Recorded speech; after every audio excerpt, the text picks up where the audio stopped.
Ya, Assalamualaikum warahmatullahi wabarakatuh. Kami dari kelompok 1 akan mempresentasikan hasil diskusi kelompok kami yang beranggotakan saya sendiri, Sri Wahyuni, dengan NIM 2211070011 beserta saya. Ada Ilham Prananda dengan NIM 2211070012. Dan saya Hilarius Santosadaya dengan NIM 2211107028. Saya Hendrik Vigo Pradanayas, NIM 2211107033. Untuk selanjutnya yaitu tentang modul 1 yaitu lapisan fisik. Kita akan bahas tentang tujuan lapisan fisik, di mana ada 4 tujuan. Yang pertama itu mengangkut bit lintas media jaringan, yang kedua itu menerima frame lengkap dari lapisan data dan yang lainnya sebagai serangkaian sinyal yang dikirimkan ke media lokal. Untuk yang selanjutnya yaitu proses enkapsulasi, di mana perangkat jalur ketujuan menerima bit dan merangkum kembali frame, kemudian memutuskan apa yang harus dilakukan kemudiannya. Bisa dilihat di gambar tersebut. Untuk standar lapisan fisik ya, jika dilihat di sini ada 7 jenis ini yang merupakan yang atas ini application, presentation, session, transport, network, dan data link. Ini merupakan standar yang diimplementasikan dalam software yang diperintahkan oleh IETF. Kemudian untuk data link dan fisikal ini adalah layer fisikal standar atau standar lapis untuk yang diimplementasikan pada hardware yang diperintahkan oleh beberapa organisasi seperti ISO, IEEE, ITUT, ANSI, dan IEEE. Next. Dan ini untuk pengkodeannya ya. Ini pengkodeannya untuk upaya dalam format yang dapat diketahui perangkat berikutnya supaya nanti bit tersebut bisa ditampilkan kepada user menurut apa yang dikenali dari perangkatnya. Jadi harus dikenali perangkat berikutnya. Dan pengkodean ini memberikan pola yang dapat diprediksi dapat dikenali oleh perangkat berikutnya. Contohnya ada pengkodean termasuk metode Manchester yang juga pada gambar ini, atau 4B or 5B dan 8B or 10B. Dan untuk sinyalnya, metode sinyal adalah bagaimana nilai bit yang ditransformasikan dalam nilai 1 dan 0. 1 itu untuk nyala, 0 untuk mati. Dan metode pemberian sinyal akan bervariasi berdasarkan jenis media yang digunakan. Ini contohnya. Next.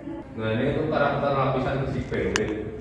Bandwidth adalah kapasitas di mana suatu media dapat membawa data. Itu seperti istilahnya penumpang dalam suatu kendaraan.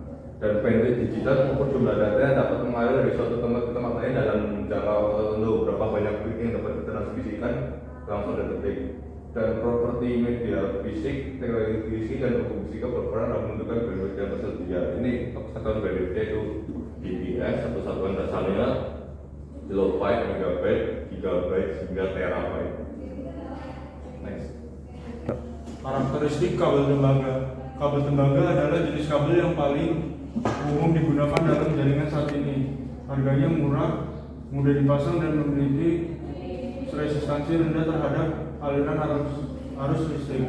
Keterbatasannya adalah atenuasi. Semakin lama sinyal listrik harus bergerak, maka semakin lemah sinyal tersebut. Sinyal listrik rentan terhadap interferensi dari dua sumber yang dapat mendistorsi dan merusak sinyal data: elektromagnetik interferensi atau RMI dan radio frekuensi interferensi atau RFI dan crosstalk. Mitigasi. Kepatuhan yang ketat terhadap batas panjang kabel akan mengurangi redanan. Beberapa jenis kabel tembaga mitigasi MI dan RFI dengan menggunakan pelindung logam dan grounding. Beberapa jenis kabel tembaga mengurangi crosstalk dengan memutar kabel pasangan sirkuit yang berlawanan menjadi satu. Next. Di sini ada pasangan berpilih tanpa pelindung. Yang pertama adalah UTP. UTP adalah media jaringan yang paling umum, diakhiri dengan konektor RJ45. Interkoneksi host dengan perangkat jaringan perantara. Terus di sini juga ada karakteristik utama UTP, yaitu adalah jangkrik luar melindungi kabel tembaga dari kerusakan fisik. Yang kedua ada pasangan terpilih melindungi sinyal dari gangguan. Yang ketiga ada insulasi plastik berkode warna secara elektrik mengisolasi kabel satu sama lain dan mengidentifikasi setiap pasangan. Selanjutnya ada pasangan berpilih terlindung atau STP. Yang pertama ada pelindung kebisingan yang lebih baik dibandingkan ITP. Yang kedua lebih mahal dibandingkan UTP. Yang ketiga ada lebih sulit untuk diinstal dibandingkan UTP. Yang keempat ada diakhiri dengan konektor RJ45. Yang kelima ada interkoneksi host dengan perangkat jaringan perantara. Terus di sini juga ada karakteristik utama STP. Yang pertama ada jaket luar melindungi kabel tembaga dari kerusakan fisik. Yang kedua melindungi yang dikepang atau foil memberikan perlindungan AFI atau RV. Yang ketiga ada pelindung foil untuk setiap pasang kabel memberikan perlindungan AFI atau RV. Yang terakhir ada isolasi plastik berkode warna secara elektrik mengisolasi kabel satu sama lain dan mengidentifikasi setiap pasangan. Lanjut. Di sini ada kabel tembaga kawat koaksial terdiri dari berikut: jaket kabel luar untuk mencegah kerusakan fisik dengan ringan jalinan tembaga yang ditenun atau kertas logam berfungsi sebagai kawat kedua dalam rangkaian dan sebagai pelindung konduktor bagian dalam. Terus ada lapisan isolasi plastik fleksibel.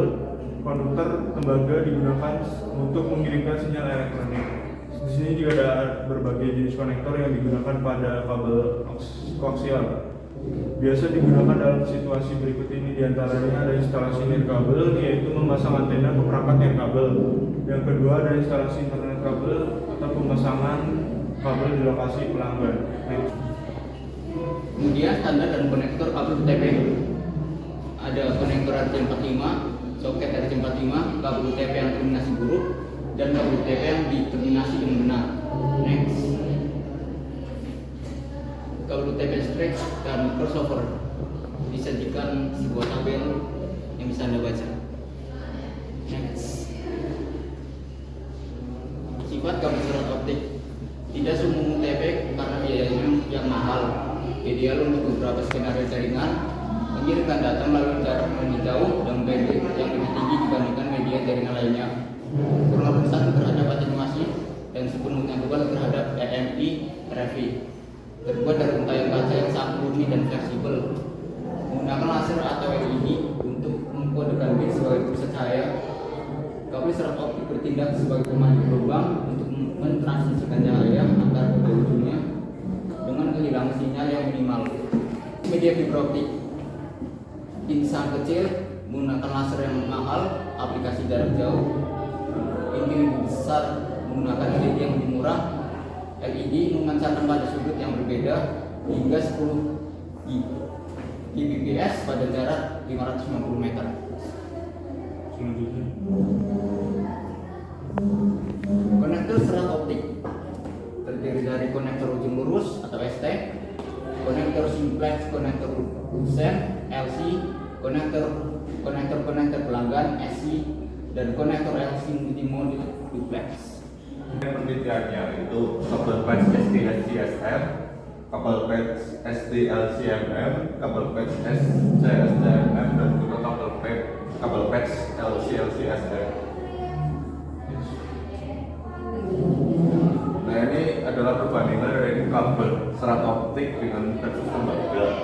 Yaitu kalau serat optik itu menggunakan kabel utama untuk koneksi poin untuk poin yang melalui kelas tinggi dan distribusi data untuk interkoneksi gedung di kampus multi gedung. Nah, ini untuk perbandingannya itu dan didukung kabel UTP itu hanya sampai 10 Gbps per detik, sedangkan kabel serat optik sampai 100 Gbps per detik. Jaraknya kalau di UTP pendek, kalau ini panjang, biasanya sampai antar pulau. Kekebalan EMI-nya kalau UTP jelas rendah, kalau ini tinggi kekebalan total.